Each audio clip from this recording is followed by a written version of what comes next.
Hello tout le monde, j'espère que vous allez bien. Merci de me retrouver pour une nouvelle vidéo. Bonne année 2024.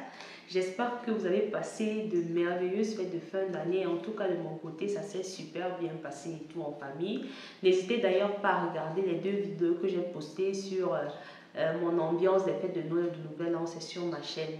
Alors, vu qu'on est dans la nouvelle année, on est au premier mois de l'année, en janvier, la vidéo que je vais faire aujourd'hui, je pense que ça cadre bien avec tout ce qui est vidéo de début d'année et tout, voilà, parce que je trouve que j'ai de plus en plus envie de parler un peu des thèmes sur la finance, sur comment gérer sa vie, comment gérer ses finances, comment avoir une vie stable, sans trop se soucier, sans trop stresser, parce que pour les personnes qui sont en Occident et même en Afrique, vous savez, le monde est en train de changer beaucoup, de prendre une tournure un peu inquiétante et tout. La vie devient chère, la vie devient difficile à gérer, les prix augmentent, les salaires n'augmentent pas, donc les gens sont un peu désemparés, déboussolés, les gens souffrent de plus en plus, tout est cher, les logements sont chers, tout est cher, la vie est de plus en plus taxée. Donc je pense que c'est important aussi d'aborder ce genre de sujet, surtout pour nous les femmes, parce que généralement, quand on parle parfois de prévision de la vie, prévoir, planifier, les hommes sont généralement plus préparés, mais les femmes parfois négligent ce côté parce qu'elles se disent, voilà, je suis mariée, elles se mettent derrière leur homme en fait. Mais je pense que c'est des sujets qui devraient inspirer tout le monde de nos jours, hommes comme femmes. Alors dans cette vidéo, je vais simplement partager avec vous ces choses intelligentes que personnellement j'ai décidé de faire, sur lesquelles j'ai vraiment décidé de m'impliquer, parce que je trouve que c'est important de penser à ces choses le plus tôt possible pour ne pas regretter plus tard. Voilà. Alors, la première des choses, selon moi, que vous devez faire si vous ne voulez pas regretter plus tard, c'est d'avoir une éducation financière. Cherchez à comprendre comment fonctionne l'argent. Cherchez à comprendre comment se faire de l'argent, comment économiser de l'argent. C'est important parce que comme je vous ai dit, la vie devient de plus en plus difficile. Vous voyez, il y a beaucoup de personnes qui se plaignent et tout partout sur les réseaux sociaux. Je n'arrive pas à mes fins de mois, je n'arrive pas à économiser, je n'arrive pas à m'en sortir et tout. Il faut que vous sachiez comment l'argent fonctionne. Donc, comment faire? Moi, personnellement, je m'éduque, je suis beaucoup des personnes qui parlent de finances, d'investissement, qui parlent de comment l'argent fonctionne et tout sur les réseaux sociaux.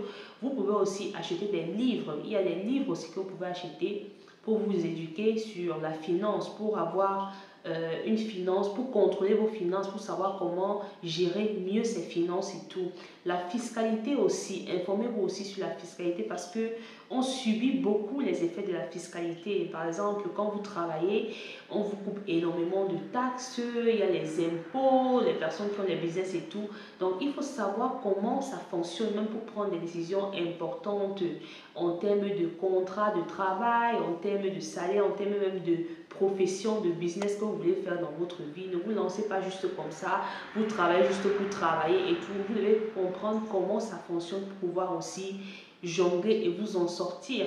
Parce que malheureusement, personnellement, mon expérience, c'est que le système n'est pas toujours avec nous. Voilà, le système, l'État, malheureusement, n'est pas toujours là pour le peuple, n'est pas toujours là pour nous aider et tout. Parfois, ils disent qu'ils vont faire des choses et après, on se rend compte qu'ils font autre chose qui est toujours à notre désavantage. Donc, c'est important de comprendre ces aspects fiscalité, taxes, savoir vraiment où cet argent qu'ils prennent dans nos salaires, où est-ce que ça va, à qui ça sert réellement. C'est très important, je vous assure. Et pour les parents, parce que moi je suis maman de 2 enfants, pour les parents aussi, ça vous permettra aussi d'éduquer vos enfants, les préparer aussi à ces aspects-là. Parce que l'argent, c'est le nerf du monde. Beaucoup de problèmes qu'on a dans la vie, problèmes de couple, problèmes, c'est toujours lié à l'argent. C'est toujours l'argent qui revient toujours. C'est l'argent qui est le problème central. Donc, savoir gérer son argent, savoir comment les mécanismes de l'argent, c'est très important. Une autre décision intelligente et sage qu'il faudrait que vous commenciez à prendre, que vous devez commencer à faire, c'est de planifier déjà votre retraite. Et ici, je m'adresse à tout le monde sur ma chaîne. Il y a des jeunes filles qui sont dans la vingtaine sur ma chaîne. Il y a des femmes de 30 ans, des femmes de 50 ans. C'est vrai que déjà à 50, 60 ans, je pense que c'est un peu tard pour commencer à planifier sa retraite. C'est au moment où on s'apprête déjà à vivre sa retraite en fait.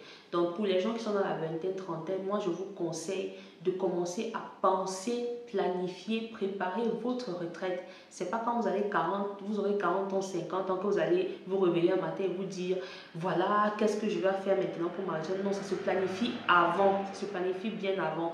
Dites-vous, posez-vous la question du genre, oui, actuellement je travaille, mais si aujourd'hui le travail que je fais, demain il n'y a plus ce travail, comment je fais pour me relancer? Si j'ai déjà 40, 50 ans, comment je vais faire pour vivre?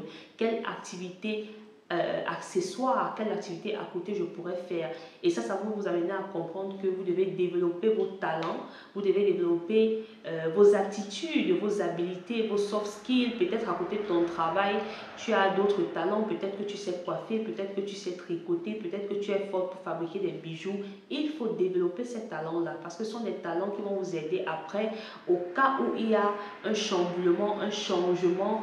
Vous ne serez pas déstabilisé en fait, vous saurez vous relancer parce que aujourd'hui, moi je me pose des questions par exemple avec le travail et tout, voilà, les gens travaillent c'est vrai, mais quand vous vous informez de plus en plus sur les médias, on vous parle de plus en plus de l'arrivée des robots qui vont remplacer les humains. Dans certaines professions, il y a des professions qui vont mourir. Alors, ça amène à se poser la question de savoir, mais s'il n'y a plus cette profession demain, comment est-ce que je vais m'en sortir? Donc, vous devez vous poser cette question. Comment est-ce que je vais vivre ma retraite? Si le travail que je fais aujourd'hui disparaît demain, qu'est-ce que je vais faire? C'est pas quand ça va arriver que vous allez penser à quoi faire. Essayez toujours de prévoir à l'avance. Donc, préparer sa retraite, ça rentre aussi dans le premier point de gérer vos finances. Parce que pour la retraite, il faut les finances, il faut savoir comment l'argent fonctionne. Donc, pensez à votre retraite maintenant, à comment vous voulez vivre votre retraite. Dites-vous, à 60 ans, je ne vais pas me retrouver en train de faire des travaux difficiles. Et donc, qu'est-ce que je dois faire? Qu'est-ce que je dois faire maintenant pour me retrouver à avoir une vie soft, à avoir une vie tranquille et ne pas travailler 7 jours sur 7 pour gagner en fait des miettes en fait. C'est de ça qu'il s'agit quand je parle de planifier votre retraite. Il faut penser à investir sur votre santé parce que à côté de l'argent nous courons beaucoup derrière l'argent en fait. On veut l'argent, on a des problèmes d'argent, mais dans cette course effrénée à l'argent, on sacrifie en fait beaucoup notre santé. Donc, il faut penser à votre santé, investissez sur votre santé. N'allez pas faire comme je vois beaucoup de jeunes faire aujourd'hui. Vous voyez les gens qui dépensent énormément sur le paraître, sur les vêtements, sur les chaussures, sur les dernières marques de téléphone, les dernières sorties de téléphone pour porter les habits chers, les vêtements chers sur un corps qui est malade. Soignez votre santé. Prenez soin de votre santé physique et mentale. Alors, ça ne sert à rien de dépenser de l'argent chaque temps pour acheter les choses, les habits, alors que tu as un corps qui est malade, alors que tu ne prends pas soin de ta santé, alors que tu n'es pas capable de sortir ce même argent pour nettoyer ton corps, pour acheter un complément alimentaire qui va nettoyer ton corps. Je connais des personnes qui vont vous dire non, je ne peux pas acheter tel médicament, tel complément alimentaire à 30 euros, mais elles vont aller par derrière acheter des vêtements à 80, 100 euros. Pour moi, ça n'a pas de sens en fait. Parce que comment tu peux porter des vêtements chers sur un corps qui n'est pas en santé? Parce qu'après, si tu tombes malade et tout, même le vêtement que tu as acheté, même les bijoux que tu as achetés, tu n'auras même pas envie de les porter parce que ton corps ne sera pas en état. Donc la santé est très importante. On a vu par exemple les cas comme les Bill Gates, des milliardaires qui avaient tout l'argent du monde, que la moitié des humains n'aura même jamais, mais qui pour un petit problème de cancer est parti. C'est dommage, c'est un cas vraiment qui doit vous faire réfléchir, le cas de Bill Gates. Il avait beaucoup d'argent, mais malgré tout l'argent qu'il avait, l'argent ne l'a pas aidé à soigner sa maladie. Donc il faut prioriser votre santé, ça c'est très important. Ayez un plan B. Dans la vie, il faut toujours avoir un plan B en termes de travail, en termes de relations, dans tout ce que vous faites. Ayez toujours un plan B. Dites-vous toujours, la situation dans laquelle je suis, s'il y a un imprévu et que je ne peux plus me retrouver dans cette situation, comment je fais? Il ne faut jamais attendre que la situation arrive avant de penser à la chose. C'est vrai qu'on ne peut pas tout contrôler dans la vie, mais généralement, les gens qui se préparent à l'avance, ceux qui font des prévisions, même quand ils se retrouvent dans des situations chaotiques, ils réussissent à mieux s'en sortir parce qu'ils étaient déjà préparés même mentalement. Ils avaient déjà prévu un plan B. Contrairement aux gens qui vivent au jour le jour et qui pensent que les choses arrivent juste comme ça. Donc, avoir un plan B en termes de travail et tout, cette profession que je fais, comme j'ai dit dans le point précédent, si demain n'existe plus, qu'est-ce que je dois faire?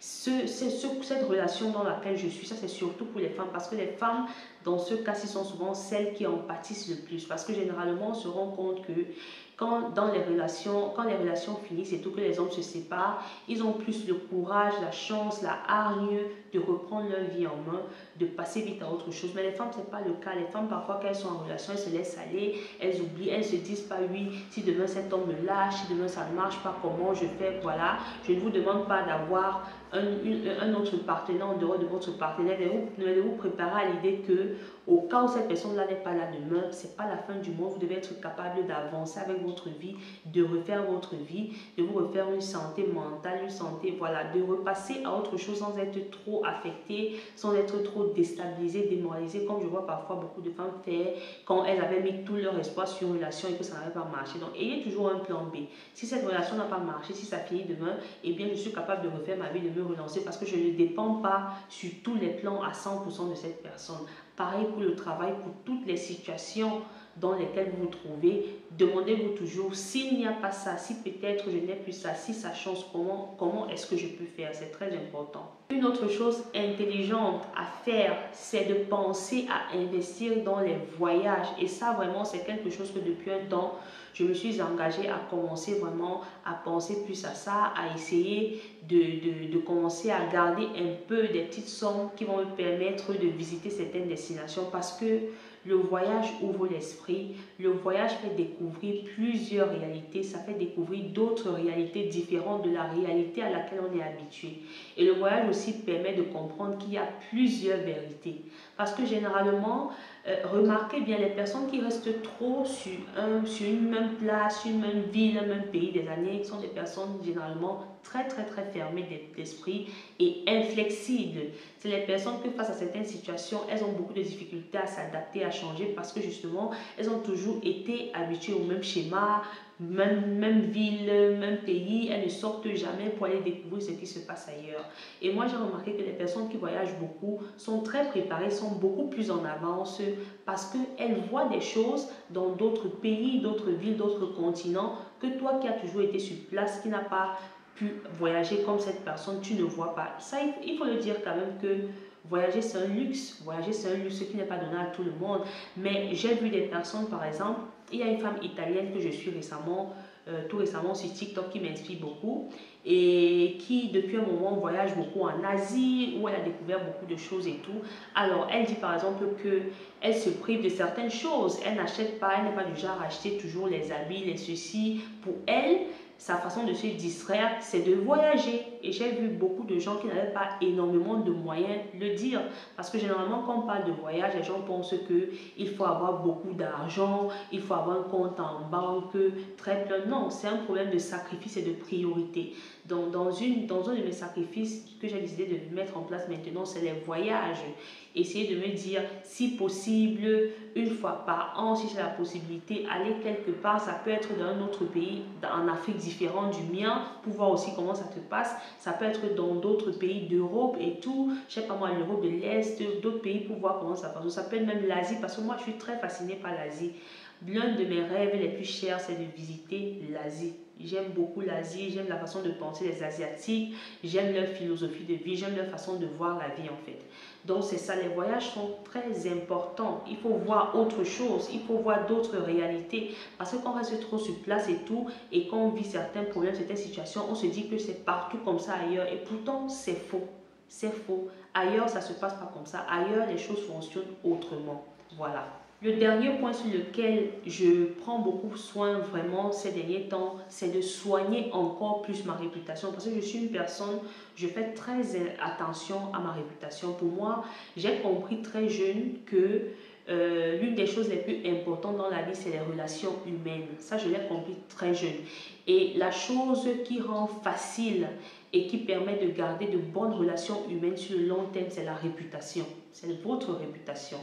Alors, soigner sa réputation veut dire quoi? Ça veut dire que dans les relations avec les gens, il faut toujours bien vous comporter. Ne soyez pas une personne qui est malhonnête, une personne qui abuse les gens, une personne qui se comporte mal, une personne dont personne ne peut parler en bien en fait. Parce que Croyez-moi, la réputation amène loin. C'est les relations humaines, c'est toujours l'autre qui te tient la main même pour réussir. Vous voyez beaucoup de personnes qui réussissent, qui évoluent, vont vous dire c'est telle personne qui m'a tenu la main, c'est parce que je me suis retrouvée dans tel milieu. Et donc, si vous êtes une personne qui n'avait pas une bonne réputation, dont tout le monde parle mal, on parle mal de vous, on sait que vous êtes une personne qui est malhonnête, qui n'est pas fiable, croyez-moi, ça ne va pas vous aider à avancer. Que ce soit professionnellement, que ce soit dans la vie normale, parce que dès que vous allez aller quelque part, les gens vont vous dire cette personne, fait attention, c'est pas une personne bien.